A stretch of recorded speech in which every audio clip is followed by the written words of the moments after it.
बृहस्पति देव की कहानी। प्राचीन समय में एक बहुत ही निर्धन ब्राह्मण था। उसके कोई संतान नहीं थी। ब्राह्मण नित्य पूजा पाठ करता।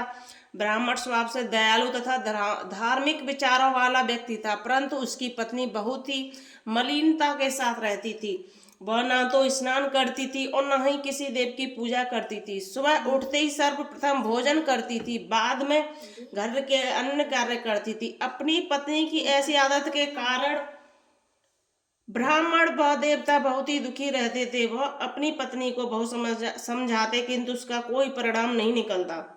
भगवान की कृपा से ब्राह्मण की स्त्री को कन्या रत्न उत्पन्न हुई। वह कन्या ब्राह्मण के घर में बड़ी होने लगी। वह बालिका प्रातः काल ही स्नान करके भगवान विष्णु का जप करती, बृहस्पतिवार का व्रत भी करने लगी। पूजा पाठ समाप्त कर पाठशाला जाती तो अपनी मुट्ठी में जौ भरकर ले जाती और पाठशाला जाने के रास्ते पर डालती जाती। भगवान बृहस्पतिवार की कृपा से जो भी जौ वह डालती वह स्वर्ण के हो जाते, तो लौटते समय उन्हें बीन कर घर ले आती।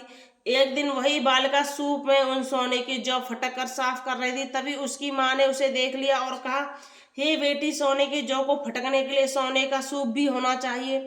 दूसरे दिन बृहस्पतिवार था। कन्या ने व्रत रखा और भगवान बृहस्पतिवार से प्रार्थना कर कहा, हे प्रभु, यदि मैंने सच्चे मन से आपका व्रत पूजा की है तो मुझे सोने का सूप दे दो। बृहस्पति देव ने उसकी प्रार्थना स्वीकार कर ली। नित्य की भांति कन्या जौ फैलाती पाठशाला चली गई। पाठशाला से जब वह जौ बीन रही थी, बृहस्पति भगवान की कृपा से उसे सोने का सूप प्राप्त हुआ। उस सोने के सूप को वो घर के बाहर ले आई और उसमें जौ साफ करने लगी, परंतु उसकी माँ का आचरण वैसा ही रहा। एक दिन वह कन्या सोने के सूप में जौ साफ कर रही थी, तो उसी समय अचानक उस नगर का राजकुमार वहां से होकर निकल रहा था। कन्या के रूप एवं कार्य को देखकर राजकुमार कन्या पर मोहित हो गया। राजमहल लौटकर राजकुमार ने अन्न तथा जल त्याग कर उदास होकर लेट गया। राजा को जब उसे अपने पुत्र द्वारा अन्न जल त्यागने का समाचार प्राप्त हुआ तो अपने मंत्रियों के साथ वह राजकुमार के पास आए और बोले, हे बेटा, तुम्हें किस प्रकार का दुख है? राजा बोले, हे बेटा, तुम्हें किस प्रकार का दुख है? किसी ने तुम्हारा अपमान किया है अथवा कोई कारण है तो मुझे बताओ, मैं वही करूंगा जिससे तुम प्रसन्न हो। राजकुमार ने अपने पिता की बातें सुनी और बोले, हे, आपकी कृपा से मुझे किसी प्रकार का कोई कष्ट नहीं है। किसी ने मेरा कोई अपमान नहीं किया, परंतु मैं उसी कन्या के साथ विवाह करना चाहता हूँ जो सोने के सूप में सोने की जौ फटक रही थी। यह सुनकर राजा आश्चर्य में पड़ गए और बोले, हे राजकुमार, इस तरह की कन्या का पता तुम लगाकर मुझे बताओ, मैं तुम्हारा विवाह अवश्य करा दूंगा। राजकुमार प्रसन्न होकर राजा को ब्राह्मण के घर ले गया। राजा के आदेश पर मंत्री उस कन्या के घर गया और राजा को आदेश ब्राह्मण को कह सुनाया। कुछ दिन बाद ब्राह्मण की कन्या का विवाह राजकुमार के साथ हो गया। घर से कन्या का विदा होते ही उस ब्राह्मण के घर में पहले की भांति निर्धनता वापस आ गई। अब भोजन के लिए भी अनाज बड़ी मुश्किल से मिलता। एक दिन दुखी होकर ब्राह्मण देवता अपनी बेटी से मिलने गए। बेटी पिता की ऐसी अवस्था देखकर अत्यंत दुखी हुई। उसने अपनी माँ का समाचार पूछा। ब्राह्मण ने पुत्री की सभी हाल सुनाया। पुत्री ने अपने पिता को बहुत सा धन देकर विदा किया। इस प्रकार ब्राह्मण का कुछ समय तो सुख पूर्वक व्यतीत हुआ, लेकिन धन समाप्त होते ही स्थिति पुनः ऐसी हो गई। ब्राह्मण पिता अपनी पुत्री के पास यहाँ गए और सभी हाल सुनाया। पुत्री बोली, हे पिताजी, आपके साथ माता जी को यहाँ लेवा के लाओ, मैं उन्हें यह विधि बता दूंगी जिससे दरिद्रता दूर हो जाती है। ब्राह्मण देवता अपनी पत्नी को लेकर आए। पुत्री के पास राजमहल पहुंचे तो पुत्री ने अपनी माँ को समझाने लगी, हे माँ, तुम सुबह उठकर सर्वप्रथम स्नान आदि करके विष्णु भगवान की पूजा किया करो तो सब निर्धनता दूर हो जाएगी। परंतु उसकी माँ पर एक न मानी। वह सुबह उठकर सर्वप्रथम अपनी पुत्री के घर का बचा झूठा खाने लगी। एक दिन उसकी बेटी को अपनी माँ पर बहुत गुस्सा आया। उसने उस रात एक कोठरी में रखने का सारा सामान निकाला और अपनी माँ को बंद कर दिया। प्रातः कोठरी में अपनी माँ को निकालकर स्नान आदि कराया और उसकी माँ की बुद्धि ठीक हो गई। स्नान आदि कराकर पूजा पाठ कराया तो उसकी माँ की बुद्धि ठीक हो गई। इसके बाद वह प्रतिदिन पूजा पाठ करने लगी और प्रत्येक बृहस्पतिवार का व्रत भी रखने लगे। इस व्रत के प्रभाव से उसकी माँ भी अत्यंत धनवान तथा पुत्रवती हो गई और बृहस्पति देव की कृपा से वृद्धावस्था में मृत्यु को प्राप्त स्वर्ग को प्राप्ति हुई। मृत्यु के बाद यह ब्राह्मण भी सुख पूरा इस लोक का सुख भोगकर अंतर ध्यान हो गए। धीरे धीरे 6 धीरे धीरे 6 दिन का समय बीती हुआ। बृहस्पतिवार का दिन आया। लकड़हारा रूपी राजा जंगल में लकड़ी काटकर किसी शहर में बेचने गया। आज उसे उस दिन से अधिक धन मिला। राजा ने चना गुड़ आदि लाकर भगवान विष्णु का पूजा किया। इसी प्रकार साधु देवता कहानी कहकर वहां से चले गए। धीरे धीरे 6 दिन का समय व्यतीत हो गया। बृहस्पतिवार का दिन आ गया। लकड़हारा रूपी राजा जंगल में लकड़ी काटकर किसी शहर में बेचने गया। आज उसे उस दिन से अधिक धन मिला। राजा ने चना गुड़ आदि लाकर भगवान विष्णु का पूजन किया और व्रत किया। उस दिन उसे सभी कष्ट दूर हो गए, परंतु अगले बृहस्पतिवार को वह व्रत करना भूल गया। इसी कारण बृहस्पति भगवान उससे रुष्ट हो गए। उस दिन उसने नगर के राजा का विशाल यज्ञ का आयोजन था तथा समस्त राजाओं ने घोषणा करा दी कि कोई भी मनुष्य अपने घर भोजन न बनाए, आग भी न जलाए, सब लोग मेरे यहाँ भोजन करने आए। इसी आज्ञा के अनुसार जो नहीं आएगा उसे सजा मिलेगी। लकड़हारा राजा के अनुसार राज्य के सभी निवासी राजा के भोजन में सम्मिलित होने गए, परंतु लकड़हारा कुछ विलंब से पहुंचा, इसलिए राजा उसको भोजन कराने अपने साथ महल ले गए। जब राजा और लकड़हारा भोजन कर रहे थे तो रानी की दृष्टि उस खूंटी पर पड़ी जिस पर उसका नौलखा हार लटका हुआ था। उस खूंटी पर हार लटका दिखाई नहीं दिया तो रानी ने निश्चय किया कि मेरा हार इस लकड़हारे ने चुरा लिया है। उसी समय रानी की जिद पर राजा ने सैनिक को बुलाकर लकड़हारे को जेल में डाल दिया। जेल खाने में बंद लकड़हारा बहुत दुखी होकर विचार करने लगा, जाने कौन से पूर्व जन्म से कर्म से मुझे यह दुख प्राप्त हुआ है। जेल में बंद लकड़हारा भगवान बृहस्पति को याद करने लगा। तत्काल बृहस्पति देव साधु के रूप में प्रकट हो गए और उसी दशा को देखकर कहने लगे, अरे मूर्ख, तू बृहस्पतिवार का बृहस्पति देव की कथा एवं व्रत करना भूल गया, इसी कारण तुझे दुख प्राप्त हुआ है। अब किसी प्रकार की चिंता मत कर। बृहस्पतिवार के दिन जेल खाने के दरवाजे पर तुझे 50 पैसे पड़े मिलेंगे। तुम उस पैसे से प्रसाद मंगाना, भगवान बृहस्पतिवार का पूजन एवं कथा करना, कथा प्रसाद स्वयं ग्रहण करना तथा दूसरों को कराना। इस प्रकार करने से सभी दुख कष्ट दूर हो जाएंगे। अगले बृहस्पतिवार को राजा जेल के द्वार पर पैसे मिले। राजा ने पूजा का सामान मंगाया, कथा की और प्रसाद बांटा। उसी रात बृहस्पति देव ने उस नगर के राजा को स्वप्न देकर कहा, हे राजा, तूने जिस आदमी को जेल खाने में बंद कर रखा है वह निर्दोष है, वो राजा है, उसे छोड़ देना। रानी का नौलखा हार उसी खूंटी पर लटका हुआ है। अगर तूने ऐसा नहीं किया तो मैं तेरे राज्य को नष्ट कर दूंगा। राजा सुबह उठा और खूंटी पे हार देखकर लकड़हारे को बुलाया और क्षमा याचना की। तब राजा ने योग्य सुंदर वस्त्र आभूषण भेंट कर उसे विदा किया। बृहस्पति देव के आज्ञा अनुसार राजा अपने नगर को चल दिए। जब वह नगर के निकट पहुंचा तो उस समय आश्चर्य से वहां पहले से अधिक तालाब, बाग, कुएं तथा बहुत सी धर्मशालाएं, मंदिर आदि बने हुए हैं। आश्चर्य हुआ कि पता पहले से अधिक।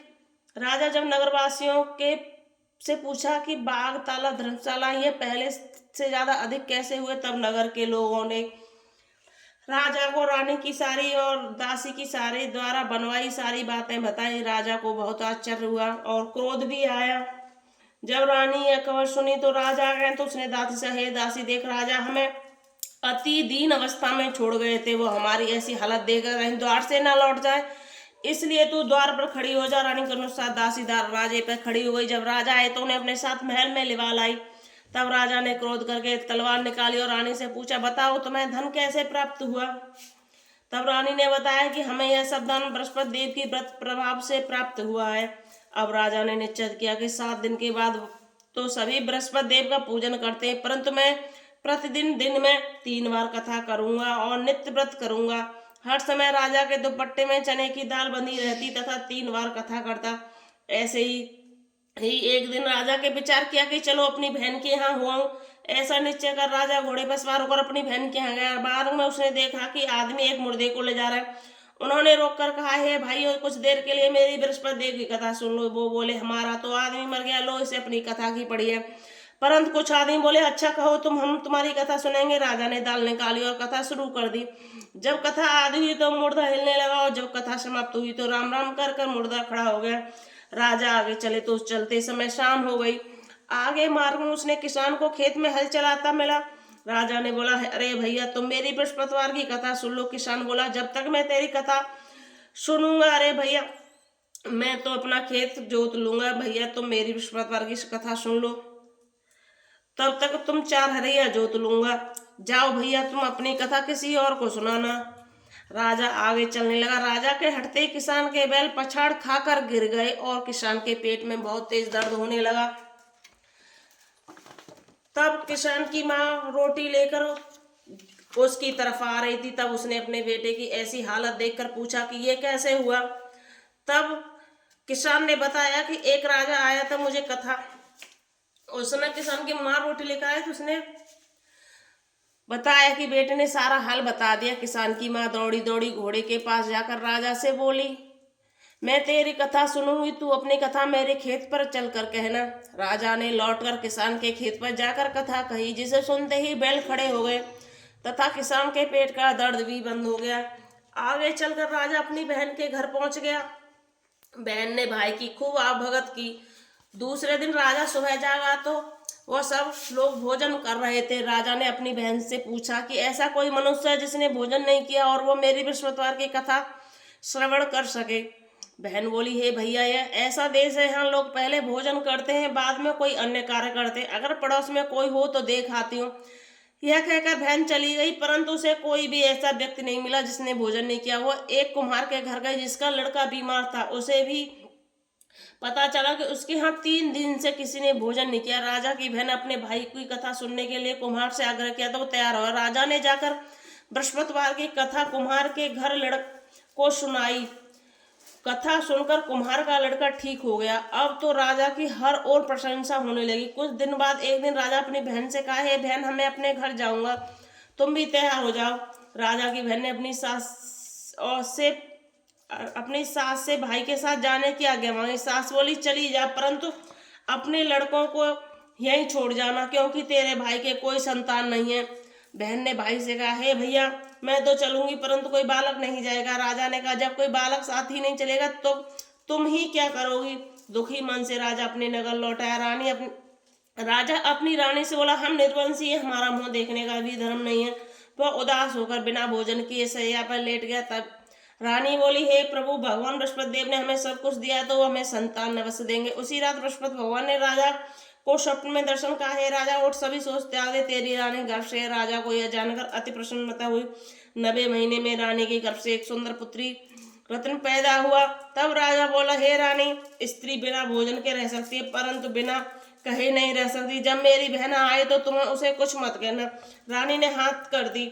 जब राजा की बहन ने समाचार सुना तो वो अति प्रसन्न हुई। तब बधाई लेकर अपने भाई के यहाँ आई। तभी रानी बोली, घोड़ा चढ़कर नहीं आई, गधा चढ़ी आई। राजा की बहन बोली, भाभी मैं इस प्रकार नहीं कहती तो तुम्हें औलाद कैसे मिलती। घोड़ा चढ़कर नहीं आई, गधा चढ़ी आई, इस बात का यह अर्थ है कि जब भाई लेने गया था तो भाई के साथ नहीं आई, अब खुद ही चली आई। तब रानी की बहन बोली, अगर भाभी मैं तुम्हें इस प्रकार नहीं कहती तो तुम्हें औलाद कैसे मिलती। भगवान बृहस्पति देव ऐसे हैं, जैसे जिसके मन में कामनाएं सभी को पूर्ण कर मनवांछित फल देते हैं। जो बृहस्पतिवार का व्रत करता है एवं कथा पढ़ता है अथवा सुनता है और दूसरों को सुनाता है, बृहस्पति देव उसकी सभी मनोकामनाएं पूर्ण करते हैं एवं उनकी सदैव रक्षा करते हैं। जो श्रद्धा एवं आदर भाव से बृहस्पति देव की पूजा पाठ करता है उसकी सभी मनोकामनाएं पूर्ण होते हैं। सच्चे मन हृदय से रानी और राजा ने बृहस्पति देव की कथा का गुणगान किया। इनकी सभी इच्छाएं बृहस्पति देव ने पूरी की, इसलिए सबको कथा कहने अथवा सुनने के बाद भगवान का प्रसाद ग्रहण करना चाहिए। तभी सच्चे मन से एवं भावना सदा उनकी जय जयकार करनी चाहिए। बृहस्पति देव की आरती।